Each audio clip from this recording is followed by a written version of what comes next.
अस्सलाम वालेकुम viewers, welcome back to my YouTube channel daily tips with Asma. आज की इस वीडियो में हम आपको बताएंगे इमरान नाम का मतलब क्या है।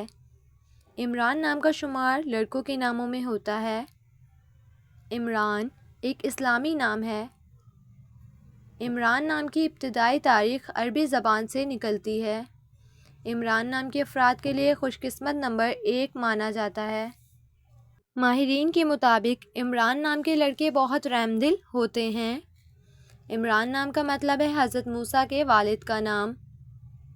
इमरान नाम के लड़कों के लिए खुशकिस्मत दिनों में मंगल और जुमेरात का दिन शामिल है। इमरान नाम के अफराद के लिए मुआफ़िक रंगों में सुर्ख बनफशी रंग शामिल है। इमरान नाम के अफराद के लिए मुआफ़िक पत्थरों में रूबी पत्थर शामिल है। खुशकिस्मती वाली धातों में हिंसों के हिसाब से तांबा और लोहा शामिल है। सो फ्रेंड्स, अगर आप अपने नाम का मतलब जानना चाहते हैं तो कमेंट बॉक्स में अपना नाम लिखें। इंशाल्लाह हम आपके नाम की वीडियो ज़रूर बनाएंगे। Thanks for watching. अल्लाह हाफिज़।